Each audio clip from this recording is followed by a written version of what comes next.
sebagai sahabat adalah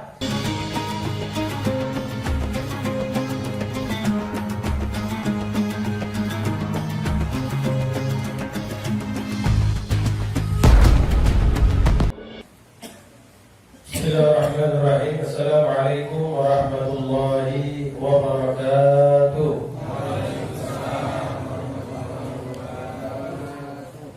Alhamdulillah Rabbil Alamin. Wassalatu wassalamu ala ashrafil anbiya'i wal mursalin Sayyidina Muhammadin khataman nabiyyin wa ala alihi wa ashabihi wa man tabi'ahum bi ihsanin ila yaumiddin. Allahumma fassalli wa sallim ala Sayyidina Muhammadin Miftahi babi rahmatillah adada ma fi ilmillah salatan wa salaman daimaini bidawami mulkillah wa ala alihi wa ashabihi wa man tabi'ahu wa wala la hawla wa la quwwata illa billahil aliyyil azim. Subhanaka la ilma lana illa ma 'allamtana innaka antal alimul hakim. Qala rabbi shrah li sadri wa yassir li amri wahlul 'uqdatam min lisani yafqahu qawli. Qul bi fadlillahi wa bi rahmatihi wa bidzalika falyafrahu huwa khairun mimma yajma'un. Shadaqallahul 'azim wa shadaqa rasulun nabiyul habibul karim wa nahnu 'ala dzalika minasyahidin wa syakirin walhamdulillahi rabbil alamin. Hadirin mukarramin yang sama-sama kita muliakan, Ketua Dewan Kemakmuran Musalla Darul Ilmi serta segenap pengurus yang mudah-mudahan selalu dirahmati dan berkahi oleh Allah Subhanahu wa taala. Sama-sama kita muliakan orang tua kita, guru kita, Bapak Haji Safir, yang mudah-mudahan Allah panjangkan umur beliau, Allah sehatkan badan beliau, Allah berikan keberkahan di dalam setiap langkah kehidupan beliau. Dan para asatidzah, para dewan guru, para hujat, para tokoh masyarakat, hadirin wal hadirat yang mudah-mudahan selalu dirahmati dan berkahi oleh Allah Subhanahu wa taala. Alhamdulillah, rangkaian daripada tahajud binikmah kita kepada Allah Subhanahu wa taala, di mana kita sebagai seorang hamba tidak pernah henti-hentinya untuk selalu mengucapkan kalimat alhamdulillah. Ini merupakan sedikit daripada bentuk rasa syukur yang kita tunjukkan kepada Allah Subhanahu wa taala atas nikmat dan karunia yang begitu banyak, nikmat dan karunia yang tidak terhitung jumlahnya, dan di mana salah satu nikmat tersebut adalah Allah masih menjadikan kita sebagai hamba-hambanya yang bisa beristiqamah di dalam menjalankan apa yang menjadi sunnah daripada baginda Nabi besar kita Muhammad sallallahu alaihi wa alihi wasallam. Dengan Allah mudahkan daripada langkah kaki kita, Allah berikan semangat di dalam jiwa dan hati kita, yang mudah-mudahan sebagaimana Allah Subhanahu wa taala mengumpulkan kita di tempat yang penuh dengan kebaikan ini bersama orang-orang yang baik, kita berharap agar Allah Subhanahu wa taala dapat mengumpulkan kita di dalam syurganya nanti. Amin amin ya rabbal alamin. Salawat teriring salam marilah kita limpah curahkan keharibaan junjungan alam kekasih Allah baginda Nabi besar kita Muhammad sallallahu alaihi wa alihi wasallam. Mudah-mudahan kita menjadi umatnya, kita menjadi orang-orang yang berjalan di atas syariat dan sunnah beliau, di mana kita memiliki harapan dan keinginan yang begitu besar agar Allah Subhanahu wa taala dapat mengumpulkan kita, menyatukan kita bersama baginda Rasulullah sallallahu alaihi wasallam di yaumil qiyamah nanti. Amin amin ya rabbal alamin. Baik, sebelum kita memulai daripada pelajaran kita, di mana kita akan melanjutkan kembali daripada pelajaran kita marilah kita melafalkan niat taklim kita terlebih dahulu agar kita bisa mendapatkan keberkahan daripada niat-niat tersebut.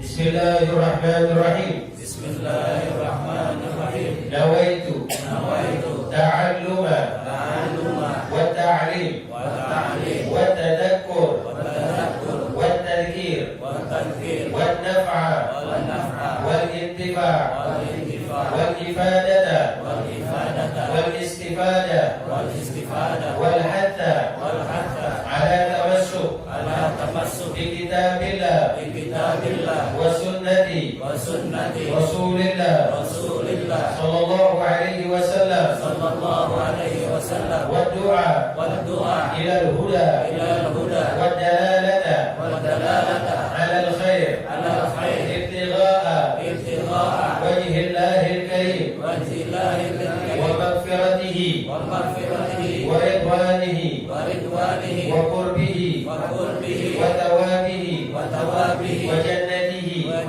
subhanahu wa ta'ala. Bismillahirrahmanirrahim. Qala musannif rahimahullah wa nafa'ana bihi wa bi'ulumihi fid dharain amin radhiyallahu ankum. Masih di dalam muqaddimah daripada kitab yang kita baca, di mana kita akan kembali melanjutkan daripada muqaddimatul kitab sampai kepada wa alihi wa sahbihi ajma'in. Pada pertemuan yang lalu kita telah membahas tentang makna daripada sallallahu wasallam ala sayyidina Muhammadin khataman nabiyyin wa alihi. Sekarang ketika kita mengucapkan kalimat salawat kepada Nabi sallallahu alaihi wasallam dan salam untuk beliau, maka yang berhak untuk mendapatkan seperti apa yang kita ucapkan melalui salawat dan salam adalah wa alihi. Wa alihi di sini ayat bermakna keluarga Nabi sallallahu alaihi wasallam. Dikatakan makna daripada wa alihi adalah mafhumul ali ala i'tibar al-man'i min i'ta'ihim min az-zakat, yang dinamakan dengan alihi di sini. Keluarga Nabi di sini adalah mereka yang man'i min i'ta'ihim min az-zakat, di mana mereka dikatakan sebagai orang-orang yang terhalang. Artinya orang-orang yang tidak boleh menerima daripada zakat. Jadi yang dinamakan dengan keluarga Nabi di sini, di mana maknanya termasuk di dalamnya adalah mereka orang-orang yang tidak berhak ataupun tidak boleh menerima zakat. Wa qismuhum fil fayyi fahum mu'minuna bani Hashim wa bani al-Muttalib. Kecuali kalau mereka menerima harta fai. Jadi kalau di dalam Islam itu ada yang disebut dengan harta fai. Harta fai itu artinya harta yang didapatkan oleh orang-orang yang beriman, yang didapatkan oleh orang-orang muslim daripada hasil peperangan. Kalau bahasa kita kayak harta rampasan perang, begitu. Itu fai namanya. Ya. Jadi mereka yang dikatakan sebagai Bani Hashim ataupun Bani Muttalib, yang dimana mereka dikatakan sebagai keluarga Nabi SAW, mereka tidak berhak untuk menerima zakat sampai dengan saat ini. Jadi mereka para habaib, gitu ya, para dzurriyyah Rasul, mereka tidak berhak untuk menerima zakat. Karena Nabi SAW pernah memperingatkan di dalam sebuah hadisnya, inna zakah min awsakhin nas, kata Nabi. Sesungguhnya zakat itu merupakan kotoran manusia, kata Nabi. Jadi zakat itu merupakan kotoran manusia. Nah, tersebab itu merupakan kotoran manusia, makanya Nabi melarang. Haram siapa? Li Bani Hashim wa Bani Muttalib. Diharamkan bagi Bani Hashim wa Bani Muttalib untuk menerima daripada zakat tersebut. Kalau zakat, di dalam agama kita kan sudah ditentukan mereka orang-orang yang berhak untuk menerima zakat. Yang kita kenal dengan al-asnafut tamaniyah, 8 golongan yang berhak untuk menerima zakat. Selain itu, mereka tidak dikatakan sebagai mustahil. Mereka tidak dikatakan sebagai orang yang berhak untuk menerima zakat. Walaupun anak yatim, terkadang kita suka masih rancu nih. Di masyarakat kita suka masih rancu dengan sebutan anak yatim. Oh, ada zakat nih, kita kasih aja buat anak yatim. Padahal secara hakikat anak yatim itu bukanlah mustahil. Anak yatim itu bukan mustahil zakat. Sekarang yang menjadi mustahil zakat kita lihat.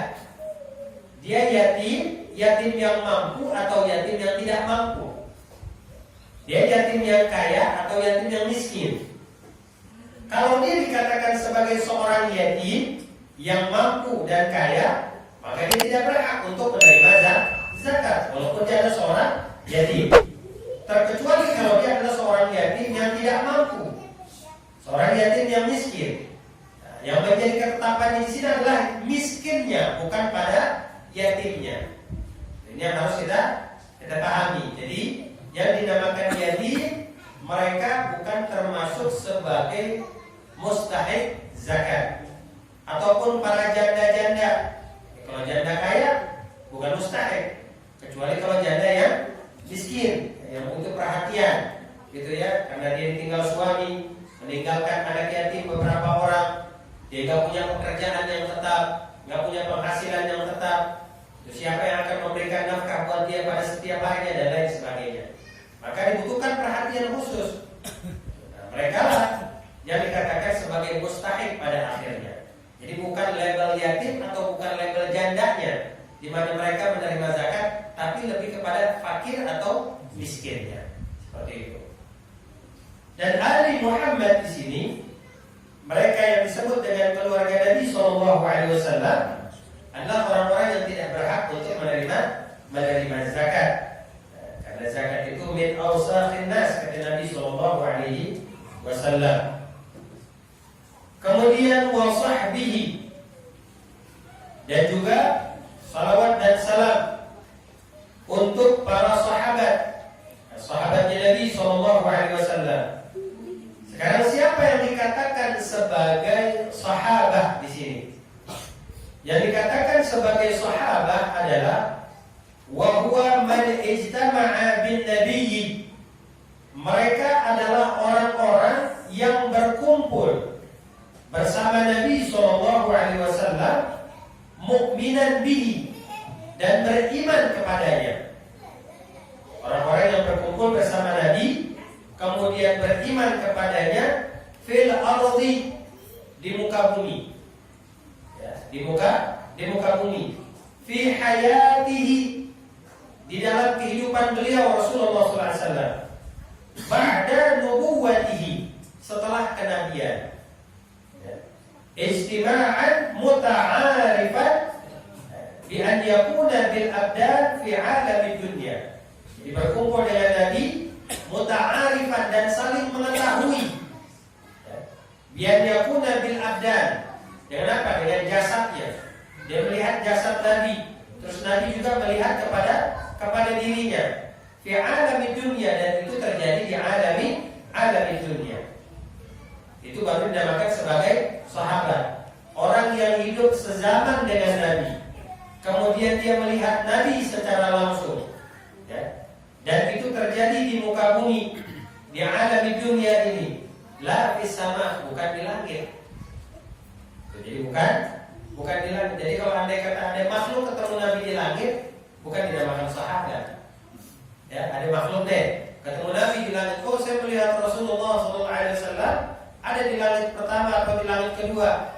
Maka orang yang melihat dan bertemu langsung dengan Nabi, dan itu terjadi di langit, mereka tidak dinamakan sebagai sahabat. Jadi yang dinamakan sebagai sahabat itu ketentuannya adalah fi alamid dunya. Jadi harus di dunia. La fis sama, bukan di langit. Ya. Wala fin naum, dan juga bukan dalam keadaan tidur. Ya. Ada orang mimpi ketemu Nabi. Ya. Ketika dia tidur, dalam tidurnya dia mimpi ketemu Nabi. Apakah ketika dia bermimpi ketemu Nabi dinamakan sahabat? Tidak. Jadi harus dalam keadaan dia qadha, berjumpa langsung fi hayati, ketika Nabi masih hidup. Dia bertemu dengan Nabi itu ketika Nabi telah wafat. Ya, jadi tidak menutup kemungkinan kita nih sebagai umat Rasulullah ya bisa berjumpa dengan Nabi walaupun kita tidak dikategorikan sebagai sahabat.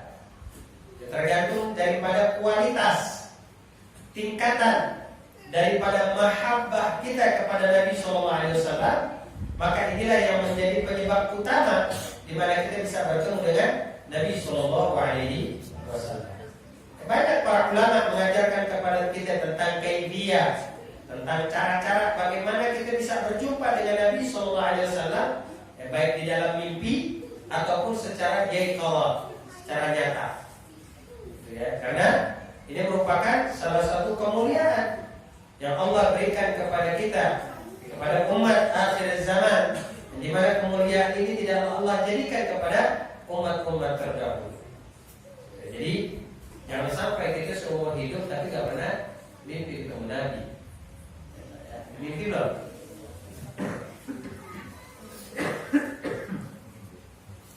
Hah?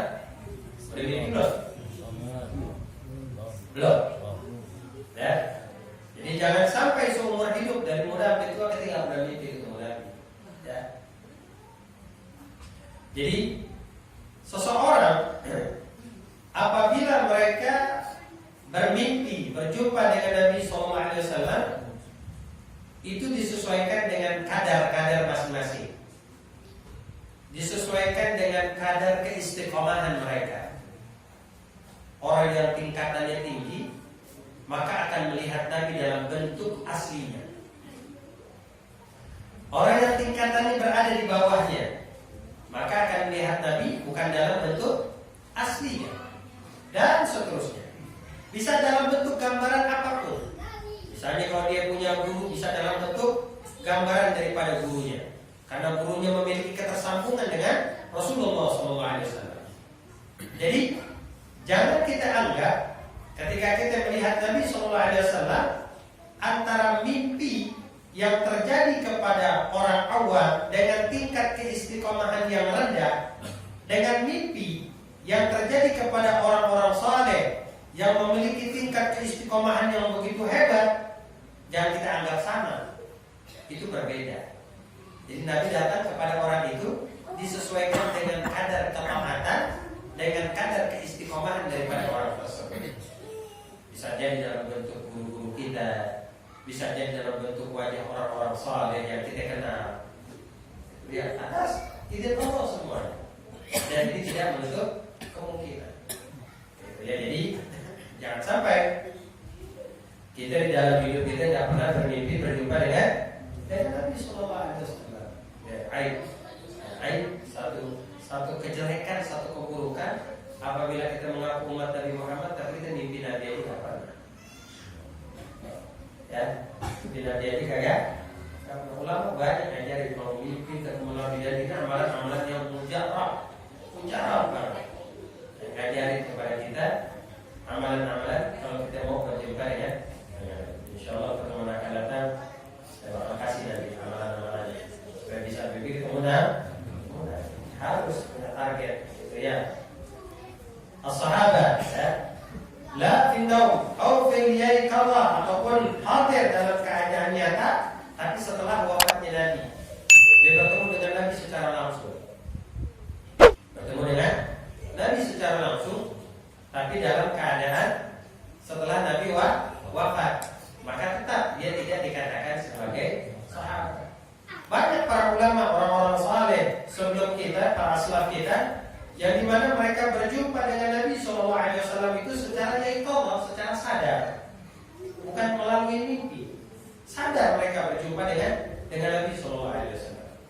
Bahkan ada di antara mereka yang ketika mereka mengucapkan kalimat, kalimat ucapan sholawat dan salam kepada Nabi di dalam sholat, itu salam mereka dijawab oleh Nabi Sallallahu Alaihi Wasallam. Assalamu alayka ayyuhan nabiyyu wa rahmatullahi wa barakatuh. Itu langsung dijawab oleh Nabi. Bahkan suara Nabi di dalam menjawab salam orang tersebut sampai terdengar sama makmum yang sholat di belakangnya. Kehebatan mereka tuh orang-orang sholat. Jadi sampai seperti itu. Jadi kalau mereka sholat terus ucapan salam mereka yang dijawab oleh Nabi, mereka gelisah. Diulangi lagi bacanya, sampai salam itu dijawab oleh Nabi SAW. Jadi kalau kita mau membandingkan diri kita dengan mereka, jauh benar ini tapi paling tidak ini bisa menjadi pemicu semangat buat kita. Itu siapa nggak pengen berjumpa dengan Nabi? Orang yang berjumpa dengan Nabi di dunia, insya Allah tidak menutup kemungkinan Allah akan satukan dia bersama Nabi Sallallahu Alaihi Wasallam di akhirat nanti. Ijtima'an di dunia ba'da mautihi wa yakfi walaupun cuma sesaat. Ini orang ketemu Nabi cuma sesaat, tapi ketika Nabi masih dalam keadaan hidup, tetap dikatakan sebagai sahabat. Wa illam yumayyiz, walaupun ini anak masih kecil, masih kecil, tapi ketika dia berjumpa dengan Nabi secara langsung, ketika Nabi masih hidup, maka dia dikatakan sebagai sahabat. Itu seperti seorang anak kecil yang bernama Mu'ad dan Mu'awwid. Jadi ada anak kecil itu namanya Mu'ad dan Mu'awwid. Dia dikatakan sebagai sahabat walaupun usianya masih kecil. Tetapi karena dia memiliki kecintaan yang begitu luar biasa kepada Nabi Sallallahu Alaihi Wasallam, itu sampai keduanya ini mengikuti peperangan bersama Nabi. Karena di dalam salah satu peperangan, ketika tentara Islam sudah mulai berbaris, ini anak kecil dua orang, Mu'ad dan Mu'awwid, dia ikut baris. Di dalam barisannya orang-orang dewasa yang akan pergi berperang. Kemudian ini anak kecil ditegur sama salah satu sahabat yang bernama Sayyidina Abdurrahman bin Auf. Wahai Mu'ad, wahai Mu'awwid, belum waktunya bagi kalian berdua untuk mengikuti apa yang kami lakukan pada saat ini, bertempur di medan perang. Usia kalian masih terlalu kecil kalau buat ikut perang. Artinya masa depan kalian masih panjang. Akhirnya apa yang dikatakan oleh si Mu'ad dan Mu'awwid ini? Wahai paman, jangan halangi kami untuk menunjukkan daripada rasa cinta kami kepada Rasulullah SAW. Jangan halangi kami untuk menunjukkan daripada rasa cinta kami kepada syariat agama yang Rasulullah SAW bawa terhadap kami. Kami akan membunuh mereka orang-orang kafir. Terus ditanya, sekarang saya mau bertanya kepada kamu wahai paman, nanti kalau peperangan terjadi, kasih tahu buat kami mana orang yang namanya Abu Jahal. Katanya anak. Nanti kalau dalam peperangan ini sudah berkecamuk, kasih tahu sama kami, tunjukin kepada kami yang mana itu orang yang namanya Abu Jahal. Akhirnya ketika peperangan terjadi, Abdurrahman bin Auf melihat Abu Jahal sedang berada di atas kudanya, dikawal sama beberapa pengawalnya yang mengelilinginya. Disamperin ini anak, wahai Mu'ad dan Mu'awwid, itu kata Sayyidina Abdurrahman bin Auf, itu yang namanya Abu Jahal. Dia berada di atas kudanya dan dikelilingi oleh para pengawalnya. Sayyidina Abdurrahman bin Auf belum selesai ngomong, dia anak udah gak ada. Sayyidina Abdurrahman bin Auf belum menyelesaikan daripada omongannya, ini anak udah hilang duluan, udah lari secepat kilat menuju Abu Jahal. Tanpa berpikir panjang, Abu Jahal itu manusia paling besar, badannya besar. Tanpa berpikir panjang, akhirnya ini anak bisa menjatuhkan daripada Abu Jahal. Terkapar Abu Jahal. Abu Jahal terkapar, walaupun si Muawiyah ini tangannya hampir terpotong, hampir putus. Jadi cuma tinggal kulit doang yang nyangga. Akhirnya keduanya lari kepada Rasulullah. Rasulullah berada dalam kemah. Ya Rasulullah, kita sudah membunuh Abu Jahal. Kata ini dua anaknya. Kita sudah membunuh Abu Jahal. Mana buktinya? Kata Rasulullah. Rasulullah keluar dari kemah. Mana buktinya? Kata Rasulullah. Ini lihat pedang saya ya Rasulullah. Berlumuran daripada darahnya Abu Jahal. Dan kemudian saya Rasulullah juga nih, tangan saya sudah hampir putus. Kenapa tangan kamu tertabas ya Rasulullah? Diambil tangan tersebut, diusap sama Rasulullah, ke tangan nyambung lagi. Diusap dong Rasulullah. Ya, diusap, itu tangan nyambung lagi seperti itu. Ketika Abu Jahal sudah terkapar, udah gak bisa ngapa-ngapain ya Abu Jahal. Belum mati belum. Ya, Abu Jahal belum mati, baru terkapar. Akhirnya datanglah Sayyidina Abdullah bin Mas'ud. Sayyidina Abdullah bin Mas'ud kan saya pernah jelaskan, sahabat yang memiliki badan yang kecil. Badan kecil Sayyidina Abdullah bin Mas'ud. Betisnya ini kayak siwak. Saking kecilnya, betisnya itu kayak siwak. Gitu, sampai pernah ditertawakan oleh para sahabat. Kenapa yang diberi ketawa kata Rasulullah? Kita ketawa melihat betisnya Abdullah bin Mas'ud ya Rasulullah. Kecil banget kayak kayu siwak katanya. Rasulullah bilang kepada para sahabat, ketahuilah kalau andai kata ditaruh di dalam timbangan antara betisnya Sayyidina Abdullah bin Mas'ud dengan gunung Uhud, maka betisnya Sayyidina Abdullah bin Mas'ud itu lebih berat daripada gunung Uhud. Ya. Kecil orangnya.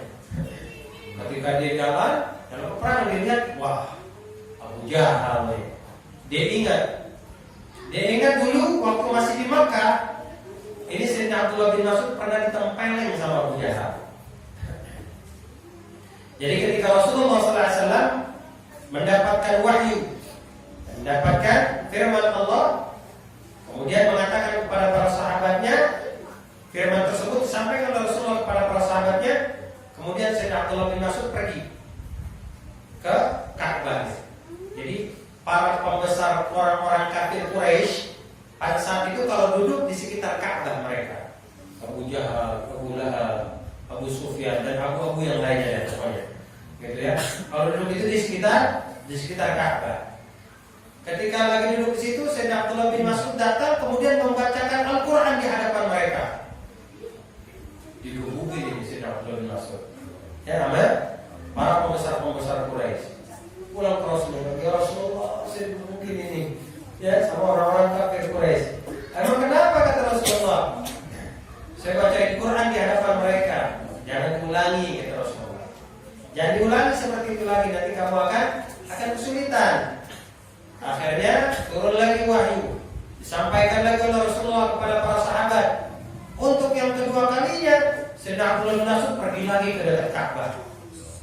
Dia pergi ke situ di hadapan para orang-orang kafir Quraisy yang sedang berkumpul pada saat itu. Kembali dibacakan Al-Quran di hadapan mereka. Ketika dibacakan Al-Quran di hadapan mereka, Abu Jahal mendengar itu lantas marah. Marah ditempelin itu Sayyidina Abdullah bin Mas'ud sampai telinganya terputus. Abu Jahal itu besar, di tangannya itu sebesar kepalanya Sayyidina Abdullah bin Mas'ud, ditempelin sampai telinganya putus. Dipegang, datang kepada Rasulullah, ngadu lagi kepada Rasulullah. Sayyidina Abdullah bin Mas'ud pulang ke hadapan Rasulullah, di belakangnya malaikat Jibril ketawa. Sayyidina Abdullah bin Mas'ud teringis kesakitan, nangis. Malaikat Jibril di belakang ikutin Sayyidina Abdullah bin Mas'ud sambil ketawa. Rasulullah melihat itu. Kenapa ya Abdullah? Saya dipukul. Sama siapa? Sama Abu Jahal. Apa yang kau lakukan? Seperti biasa Rasulullah, saya baca Quran di hadapan mereka. Rasulullah melihat malaikat Jibril itu tertawa. Ditanya Rasulullah, "Malaka tadhak ya Jibril?" Kenapa kau tertawa ya Jibril? Ketawa saya, kata malaikat Jibril, ini nanti akan kamu lihat ya Rasulullah. Suatu masa kamu akan lihat bahwa ketawa saya ini ada artinya. Ada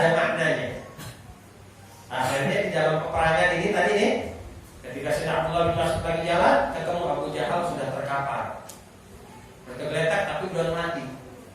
Kata Abdul Mas'ud, nah ini dia ya. Itu ya. Yang mempeleng saya waktu itu sampai kuping saya putus. Kata Sayyidina Abdullah bin Mas'ud. Akhirnya disamperin ini Abu Jahal. Itu Sayyidina Abdullah bin Mas'ud naik ke atas dadanya Abu Jahal itu lompat.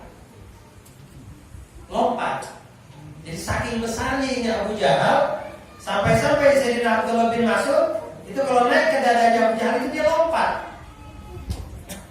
Ketika dia lompat, dia berdiri di atas dadanya Abu Jahal. Apa yang dikatakan oleh Abu Jahal? Tidak pantas engkau seorang rakyat jelata, kata Abu Jahal, berdiri di atas seorang pemimpin Quraisy yang mulia. Ya, dibilang begitu sama Abu Jahal. Maka kata Sayyidina Abdullah bin Mas'ud, udah, ente gak usah ngomong-ngomong pemimpin, gitu ya. Sekarang waktunya bagi saya untuk membalaskan apa yang kamu pernah lakukan terhadap saya. Akhirnya apa kata Abu Jahal? Oh begitu? Ya udah, kalau begitu silakan potong kepala saya, kata Abu Jahal. Abdullah bin Mas'ud mengeluarkan pedangnya. Kata Abu Jahal dan gimana? Jangan pakai pedang kamu terlalu kecil buat potong leher saya. Pakai pedang saya dan potong leher saya secara utuh. Gitu, jangan separuh-separuh, potong secara utuh. Biar Muhammad lihat. Sampai ngomong gitu, kata Abu Jahal. Biar si Muhammad dia ngelihat bahwa saya itu adalah seorang pemimpin. Jadi potong secara sempurna. Biar si Muhammad lihat bahwa saya adalah musuhnya, baik dalam keadaan hidup ataupun setelah saya mati. Makanya kata Nabi SAW, ya, Fir'aun ummati asyad min Fir'aun Musa. Kata Nabi, Fir'aun umat saya itu lebih jahat daripada Fir'aunnya Musa. Kalau Fir'aunnya Musa ketika udah hampir tenggelam, ya, dia kan bertobat, amanna bi Rabbi Musa, dia bilang, saya beriman kepada Tuhannya Musa. Bertobat Fir'aun. Tapi lihat Abu Jahal. Ya, ketika ajal udah di depan matanya, apa dikatakan Abu Jahal? Katakan buat si Muhammad bahwa saya adalah musuhnya. Ya, baik ketika saya dalam keadaan hidup ataupun dalam keadaan akhirnya dipotong gitu lehernya sama Sayyidina Abdullah bin Mas'ud. Besar ini. Ketika dipotong, udah terputus, bingung mau bawahnya bagaimana. Ya, palanya gede, gitu ya. Sedang Abdullah bin Mas'ud bingung, ini bawahnya bagaimana. Akhirnya dia lihat ada tali. Ketika dilihat ada tali, itu telinganya Abu Jahal diikat sama tali, kayak ini sapi gitu, bolongin diikat, diseret ke kepala, diseret ke hadapan Rasulullah. Ya Rasulullah, lihat kepala siapa yang saya bawa ya Rasulullah. Ya. Ketika Rasulullah melihat yang dibawa adalah kepala Abu Jahal, itu Rasulullah bersyukur kepada Allah. Ya, bahwa Fir'aun umatnya itu telah dibinasakan oleh Allah Subhanahu wa taala. Dan pada saat itu malaikat Jibril hadir. Malaikat Jibril ada. Ya Rasulullah, engkau ingat tertawaku, kata malaikat Jibril. Saya ketawa waktu melihat Sayyidina Abdullah bin Mas'ud kupingnya terputus. Kuping dibalas kuping, kata Jibril. Ya, kuping dibalas kuping. Kupingnya Sayyidina Abdullah bin Mas'ud kan putus. Kupingnya Abu Jahal ditarik-tarik sama Sayyidina Abdullah bin Mas'ud. Kepala itu adalah bonusnya, kata malaikat Jibril. Ya, telinga dibalas telinga, kepala adalah bonusnya. Ya, suatu para sahabat dengan keberanian mereka. Ya, makanya Rasulullah SAW banyak sekali memberikan pujian-pujian kepada para sahabat. Ya, jadi sahabat itu kan ada ulama dari golongan sahabat, ada petani dari golongan sahabat, ada seorang ahli ibadah dari golongan sahabat, ada pedagang dari golongan sahabat. Jadi banyak. Dan mereka mendapatkan pujian dari Nabi SAW dan mendapatkan pujian pula dari Allah Subhanahu wa ta'ala. Allah menyebutkan di dalam firman-Nya banyak sekali tentang kemuliaan para sahabat. Salah satunya dikatakan, "Lakin ar-rasulu walladzina amanu ma'ahu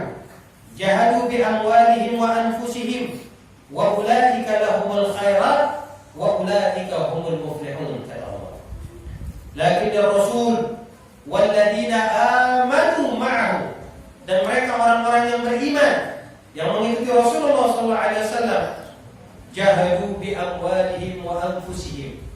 Mereka berjihad, mereka berperang, mereka berkorban, tidak dengan harta mereka tapi dengan diri mereka. Wa ulaika lahumul khairat. Mereka akan mendapatkan apa? Kebaikan-kebaikan. Wa ulaika humul muflihun. Keberuntungan yang mereka dapatkan. Ya. A'adalahumul jannatin tajri min tahtiha al-anhar khalidina fiha. Allah telah memberikan janji kepada mereka. Memberikan apa? Jannatin tajri min tahtiha al-anhar. Surga yang mengalir di bawahnya itu sungai-sungai. Ya. Khalidina fiha, abadi, selamanya, kekal. Kenikmatan itu akan mereka dapatkan. Dzalika fawzul 'adzim. Itu merupakan fauz, kemenangan, keberhasilan daripada kemuliaan yang Allah jadikan untuk mereka. Makanya kita nggak boleh membenci sahabat, ya. Kita nggak boleh membenci sahabat. As-sahabah kulluhum 'udul. Jadi sahabat semuanya itu adil. Jadi kita harus jaga kemuliaan, kehormatan daripada para sahabat. Kita kalau membenci sahabat, gitu ya, kemudian juga mencaci dari para sahabat, seperti apa yang dilakukan oleh sebagian orang, di mana mereka mencaci para sahabat Nabi Sallallahu Alaihi Wasallam, maka laknat Allah Subhanahu Wa Taala Allah akan turunkan kepada mereka. Ya, jadi berhati-hati, kemuliaan sahabat itu terjaga, terlindungi, dan mereka mendapatkan pujian tidak hanya dari Nabi Sallallahu Alaihi Wasallam, tapi juga dari Allah Subhanahu Wa Taala. Wa ala alihi wa sahbihi ajma'in.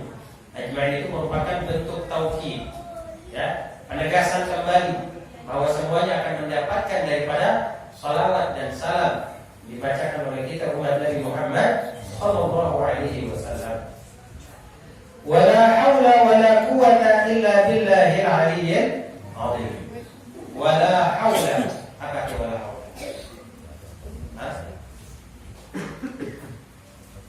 Apa dia wala haula? Wala haula wala quwwata. Tidak ada daya dan upaya, kekuatan illa billah, terkecuali atas kudrahnya Allah, atas izinnya Allah Subhanahu wa taala. Al-Ali. Al-Ali artinya yang maha tinggi. Al-Ali di sini al-ulu ma'nawi, la hissi. Ali itu tingginya itu secara maknawi, bukan secara nyata. Tinggi. Ya Allah itu tinggi. Kalau Allah tinggi itu berarti Allah ada di atas. Di atas itu merupakan tempat. Tempat itu adalah makhluk. Dan Allah nggak butuh sama makhluk. Yang butuh sama makhluk adalah makhluk. Allah tidak butuh terhadap makhluk. Jadi makanya dikatakan tingginya di sini adalah maknawi, bukan secara isi. Jadi kalau andai kata ada orang bilang Allah itu ada di mana? Allah itu ada di langit. Cacat akidahnya. Allah di mana? Allah ada di atas. Cacat akidahnya. Kalau di atas, atas itu kan tempat. Tempat itu makhluk bukan? Makhluk. Allah makhluk bukan? Allah nggak butuh sama makhluk. Jadi hati-hati. Ketika kita berucap, terkadang merasa di masyarakat kita, ya saya mah tergantung bagaimana yang di atas. Genteng, plafon, tikus, yang di atas. Ya. Terus kalau kita berdoa kan biasanya kita suka menadahkan tangan kita ke atas. Ya. Kita berdoa suka menadahkan tangan kita ke atas. Apakah ini berarti Allah menandakan Allah itu ada di atas? Kiblatnya doa itu langit. Kiblatnya doa itu langit. Makanya ketika kita berdoa, kita menadahkan tangan kita ke atas langit. Karena kiblatnya doa adalah langit. Kiblatnya sholat adalah Ka'bah. Kan begitu. Bukan berarti ketika kita mengangkat kedua tangan kita menghadap ke arah langit, Allah ada di langit. Jangan. Makanya ulama-ulama kita ngajarin kepada kita, kalau ente orang belajar akidah, belajar tauhid, jangan dalam-dalam. Ya, takutnya kebangetan dalam, ente belajar membahas tentang Allah di mana, sifatnya Allah seperti apa, terus kemuliaan Allah seperti apa dan bagaimana. Kalau terlalu dalam kita membahas, ada orang yang nggak kuat. Makanya ulama kita ngajarin ente belajar tentang akidah, belajar tentang tauhid yang dasar-dasar aja, jangan terlalu dalam. Gitu, ya. Yang penting kita tahu, gitu ya. Jangan sifat-sifatnya Allah, kemuliaan Allah, sifat wajib bagi Allah dan lain sebagainya. Seperti itu. Nah, jadi tidak ada daya dan upaya dari diri kita sebagai seorang makhluk kecuali melalui qudrah dan ketentuan Allah Subhanahu wa taala. Dan kita juga tidak mampu untuk menjauh daripada perbuatan maksiat tanpa Allah memberikan taufik kepada kita. Ya, jadi taufik itu penting buat kita. Jadi yang namanya taufik itu penting buat kita. Taufik itu kan artinya kecenderungan yang ada di dalam diri kita untuk selalu melakukan kebaikan. Kecenderungan untuk selalu melakukan kebaikan. Itu namanya taufik. Makanya kita selalu meminta yang namanya taufik. Kita selalu meminta yang namanya inayah, pertolongan dari Allah. Kita selalu meminta yang namanya hidayah, petunjuk. Jadi hidayah itu bukan untuk orang non-muslim kepada muslim sehingga dia bisa masuk ke dalam Islam. Bukan itu saja. Yang namanya hidayah perlu diminta setiap saat sampai kita mati. Dan hidayah itu harus terus menerus. Kalau andai kata terputus daripada hidayah, ya kita khawatir. Ya, kita akan terjerumus, kita akan keluar daripada keridhaan Allah Subhanahu wa taala. Apalagi ketika kita berada sakaratul maut, ketika kita berada pada akhir daripada kehidupan kita. Kita minta hidayah tersebut tetap ada. Petunjuk tersebut tetap ada. Petunjuk sehingga pada akhirnya Allah mudahkan kita ketika kita wafat. Allah mudahkan lisan kita ketika kita wafat. Allah tetapkan daripada iman dan Islam yang Allah tanamkan di dalam jiwa kita ketika kita wafat. Allah jaga, Allah pelihara kita daripada tipu muslihat yang dilakukan oleh iblis, syaitan dan para tentaranya untuk menjerumuskan kita. Itu hidayah namanya, yang selalu kita mintakan terutama di akhir daripada kehidupan kita. Jadi petunjuk itu terus ada. Jadi kalau kita di dalam doa kita minta hidayah Allah itu wajib. Berikanlah kami hidayah, ihdinas shiratal mustaqim. Tunjukkan hidayah pada jalan yang lurus. Dan yang lurus jalan siapa?